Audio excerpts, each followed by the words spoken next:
Welcome back to part 2 of our Xiaomi Redmi Note 15 series review. This time, we've got the Pro models, the Note 15 Pro 5G and the Note 15 Pro Plus 5G. As always, our reviews are objective. We break down the phones, look at the pros and cons, and figure out which one is actually worth buying. And as always, we'll be comparing them against the competition in their price range. So you'll find a comparison between the Pro and the Honor 400, and a comparison between the Pro Plus and the Xiaomi 15T and the Reno 15, to see if these phones are overpriced. Did they bring anything new to the table? We'll answer all of that in today's video. So as always, hit that like button and let's get into the review.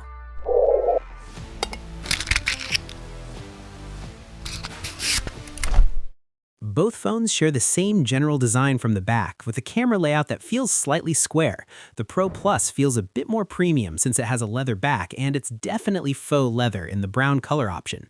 The regular Pro, on the other hand, has fiberglass back, which is a mix between glass and plastic. It gives you the durability and reliability of plastic with a touch of the premium feel of glass. But honestly, it doesn't feel that premium in hand compared to phones with actual glass backs.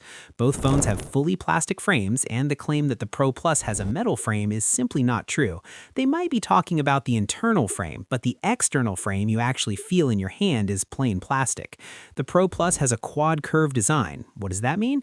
It means all four edges, top, bottom, left, and right, have a slight curve inward toward the frame, both on the back and the screen. It gives the phone a slightly premium feel, and the curves aren't overdone at all, very subtle. The regular Pro is completely flat, no drama there. Both phones feel large in hand. They're not small at all, and they feel a bit wider than your average phone, probably because of their slightly larger screens. Overall, holding the Pro Plus feels just a tiny bit better than holding the Pro. The Pro weighs 210 grams and is 8 millimeters thick. The Pro Plus weighs 207 grams and is 8.5 millimeters thick in the leather back version.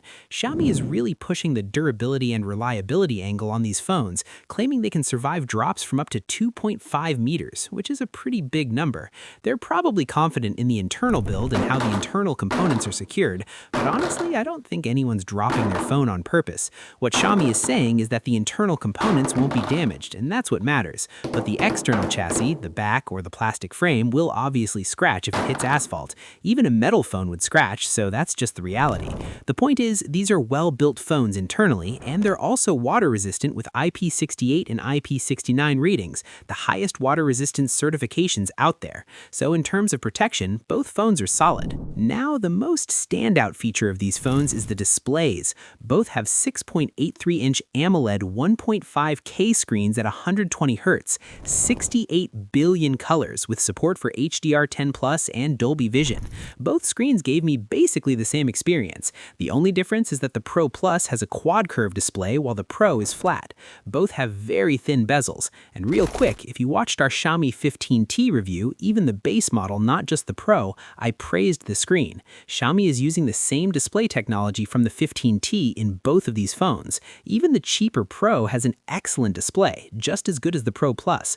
Both gave me a fantastic experience in terms of color depth, color accuracy, and everything else. These phones are genuinely impressive when it comes to displays. Xiaomi claims brightness reaches up to 3200 nits. In real use, I felt the Pro is slightly brighter in direct sunlight than the Pro Plus, just a tiny bit. Either way, both look great outdoors, and both have Gorilla Glass Victus 2 protection, which is excellent. Now let's talk performance, and this is where we need to stop and really dig in. The Pro runs on a MediaTek Dimensity 7400 chip. The Pro Plus runs on a Qualcomm Snapdragon 7S Gen 4. Pay attention, both unfortunately use UFS 2.2 storage. Both run Android 15 with Android 16 not yet available, but Xiaomi is promising 4 years of Android updates, so both should get updates all the way to Android 19, God willing. Benchmark results show that the performance gap between the two chips isn't that big. The price difference does not justify the performance difference. Yes, the Pro Plus chip is higher, but only by a tiny margin that's barely noticeable, because the 7S Gen 4 is noticeably weaker than the standard 7 Gen 4 in the upper mid-range. Don't let the name fool you. Focus on that S. In real-world use, both phones will give you a very solid, very smooth daily experience. I'm not going to say it's blazing fast or the best performance in the segment, no. though. The performance is solid, and both phones feel very similar in app opening speeds and UI animations. I had no issues with the experience. And by the way, the cooling on both phones is really good. None of the heating issues I ran into with the Note 15 5G if you watched that review. No throttling, no overheating, both handle it well. But I did find that PUBG only runs at 60 frames on both phones. Even the Pro Plus, the most expensive in the lineup, is officially capped at 60 frames for now. There might be an update that brings it to 90 frames, but that's not confirmed. I honestly don't know. And unfortunately, the chips in these phones are exactly why people say they're not good value for money. The Pro Plus launched at a pretty high price. From Xiaomi's own lineup, you have the 15T with a significantly more powerful chip, and I don't want to exaggerate and say twice as powerful, but it's noticeably stronger. And you've got the Reno 15, a well-balanced phone with the full Snapdragon 7 Gen 4, which is stronger than the 7S Gen 4 in the Pro Plus. Even the Vivo V60 and the Realme 15 Pro with the 7 Gen 4 will outperform the Pro Plus in actual usage. And that's not even talking about the faster storage in the competition. Look, the Pro Plus gets the job done for everyday use, no question, but if you're a gamer, it's not the strongest option. The regular Pro, on the other hand, is worth looking at more closely. Its direct competitor is the Honor 400, which comes with a Snapdragon 7 Gen 3. When I tested them side by side, the Honor was slightly faster, maybe around 10% better in chip performance, so the Pro can still compete, especially since it's cheaper than the Pro Plus. At the end of the day, in terms of performance, the Pro can hold its own, but we still need to look at everything else today. The Pro Plus, though, is just overpriced compared to the competition. Now let's talk about the batteries, and these are genuinely great. 6,580 mAh in the Pro and 6,500 mAh in the Pro Plus. Both perform almost identically. Honestly, not sure how Xiaomi pulled that off. Both easily last through the day and can stretch into a second day without any issues. These are batteries you can actually rely on. I honestly can't remember the last time I said a Xiaomi phone had a bad battery. It's always been a strength.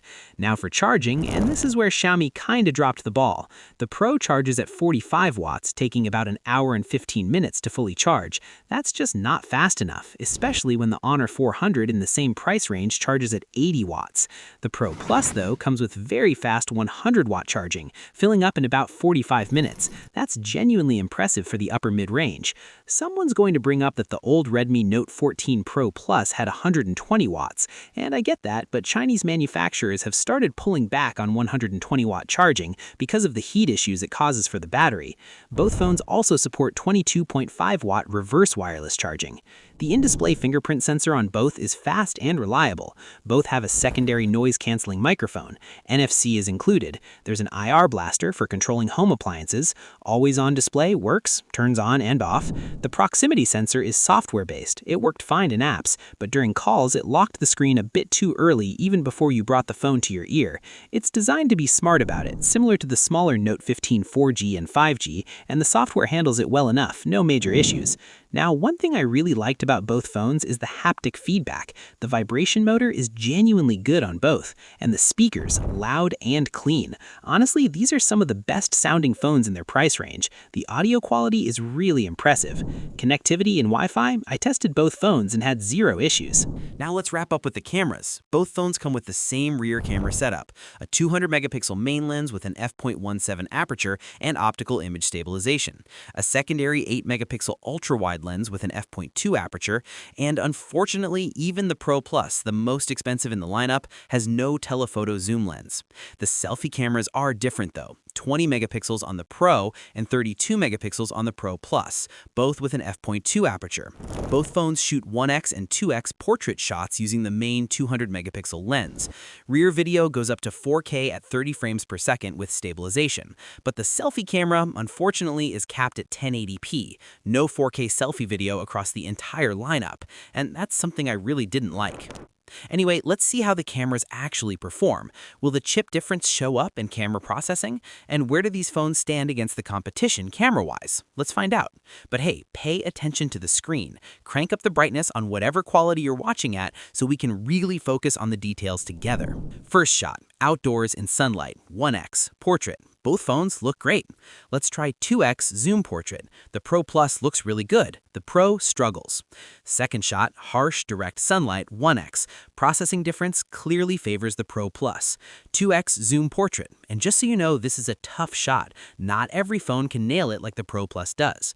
Overall, I really liked the Pro Plus cameras. The main camera is excellent. It just needed a telephoto lens and it would have been a seriously competitive camera system. The regular Pro struggles a bit in the mid-range. It's not bad, but it's definitely behind the Pro Plus, which makes sense given the price difference. I rarely ever like a mid-range Xiaomi camera, but the Pro Plus genuinely impressed me. The Qualcomm chip makes a big difference in image processing compared to the MediaTek in the regular Pro. Details in Pro Plus shots are more realistic and sharper than the regular Pro. For regular shots, buildings, landscapes, cars, both are solid, but the Pro Plus is better. It delivers sharpness and contrast that isn't overdone, just enough to make photos look nicer. White balance is also more accurate on the Pro Plus, and color capture in low light is more precise on the Pro Plus than the regular Pro. Now let's check the selfies. The Selfie Pro Plus is better. I was actually going to be impressed, but some shots suffer from overexposure. The brightness comes out higher than it should be, and I genuinely don't know why. Like, why do I have to manually lower the exposure when it's not even that bright out? And this happens at night too. I just can't figure it out. Xiaomi selfies just don't do it for me. Alright, let's start the comparisons, beginning with the Pro 15 against the Honor 400. The sweater color here leaned slightly olive, more accurate on the Xiaomi than the Honor, but both phones still produced really nice shots overall. The thing is, the Honor handles skin tones better. It processes and colors them more naturally. That's probably because the Honor runs a Qualcomm chip, and Honor has always been strong in photography for its segment. So for portraits specifically, the Honor 400 might edge out the Note 15 Pro. That's my take from my experience. I didn't shoot a huge number of shots on both, maybe around 20 shots, but that was enough to get a clear picture. For non-portrait general photography though, the Xiaomi actually came out stronger than the Honor, which genuinely surprised me. Honor selfie is better in the daytime, but it's not a huge difference except in skin tone processing, which varies from person to person. At night though, the Honor is clearly better.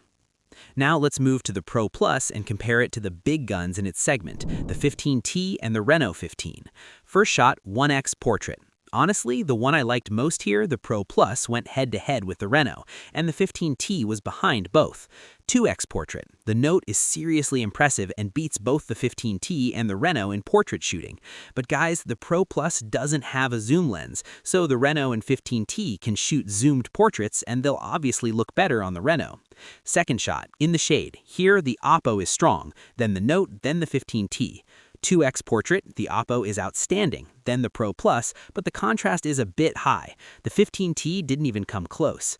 Indoor lighting, the Pro Plus competes with the Reno in regular 1x and 2x portraits. It just lacks the zoom lens. And for the record, the Pro Plus main camera is better than the 15T in my opinion. Look at these daytime non-portrait shots and see how the Pro Plus holds up. The Reno is great, the 15T falls short. For selfies, the Reno still has the best and widest selfie in the segment. I didn't like the Pro Plus selfie and I didn't like the 15T selfie either. Now let's get into video.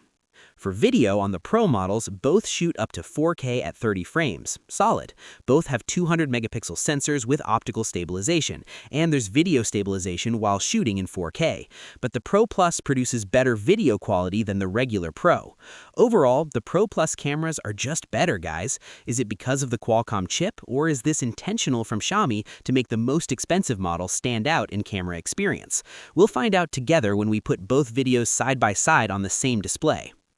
We're now testing night video recording on both phones in 4K, in our usual dark street. Let's see if there's a night video quality gap like there was during the day. Looking at it on the phone screen, honestly, I'm not seeing a huge difference, but we can't really judge on phone screens. Let's transfer both videos and watch them side by side on the same display. And the question, is the Pro 5G competitive enough in the mid-range, or is the Pro Plus significantly better? One of the most frustrating things about this lineup is the selfie video, capped at 1080p with no 4K. I don't know why, but let's test it. We're testing selfie video quality on both the Note 15 Pro 5G and the Note 15 Pro Plus 5G. Let's see if there's a difference in selfie video quality between the two. Either way, neither of them is going to be the best in their price range for selfie video, because almost every competing phone in both price brackets shoots selfie video at 4K. This is our night selfie video test at 1080p, and it's clear the Pro Plus looks a little better thanks to the better 32-megapixel selfie lens. Alright, let's talk pricing. The Note 15 Pro comes in two versions, 256GB and 12GB of RAM at $400, and 512GB and 12GB of RAM at $480. The Note 15 Pro Plus also comes in two versions, 256GB and 12GB of RAM at $400, and 512GB and 12GB of RAM at $500. All prices mentioned are approximate estimates, meant to give you a general idea. Please check local prices in your country for accuracy. Both support dual SIM, no micro SD card slot. Both support eSIM. My final verdict? Both phones gave me a very similar experience in real-world performance, battery life, and audio. The only differences are that the Pro Plus has a slightly more premium back, a quad-curve display which may feel slightly more premium, slightly better cameras, and noticeably faster charging. So, are these phones worth buying? Let's break it down. Starting with the Note 15 Pro. I think this phone needs a slight price drop. Let's see where it stands against the Honor 400. The Honor 400 might edge it out with a slightly better chip, not by a huge margin, faster charging by a significant gap, a real glass back, and a better selfie camera, especially for 4K selfie video. The Xiaomi wins in battery size, screen size, a better haptic motor, louder stereo speakers, and higher water and drop resistance. Who wins? I'll leave that answer up to you, because I think the Pro can compete once its price drops a little. It's worth considering alongside the strong phones in its price range. The real problem is the Pro Plus. This phone is just too expensive. I honestly don't get why it launched at that price. It needs to be cheaper. It needs to be the most affordable option in the upper mid-range. Yes, it's premium and durable and all that, but it's missing some really important things for the upper mid-range. No telephoto zoom lens, no powerful gaming chip, slower storage, and limited selfie video. These are all significant missing features, and they're all available on competing phones. The 15T might have a weaker main camera than the Pro Plus and noticeably weaker battery, but it has a much more powerful chip. Something like the Reno 15 is just a much more balanced phone, with the full Snapdragon 7 Gen 4 that outperforms the Pro Plus chip, a well-rounded camera system that holds its own with the Pro Plus, a telephoto lens, a metal frame, faster storage, and better selfie video. So in my opinion, the Pro Plus just doesn't deliver value for money. It's a nice phone to use, and if you buy it, it won't disappoint you, but it won't give you that feeling of this is the best phone in its price range or best value for money, a title Xiaomi has basically abandoned over the last 3 or 4 years. After testing all 4 phones in the Redmi Note 15 lineup, I'd say the ones worth buying are the Note 15 5G and the Note 15 Pro 5G. Once the prices drop, consider these two and put them on your shortlist when you're buying a new phone. And that's a wrap. That's everything I've got for you today. Thank you so much for sticking with me all the way to this point. Make sure you've hit that like button, subscribe if you're new to the channel, and turn on the notification bell so you never miss a new review or comparison.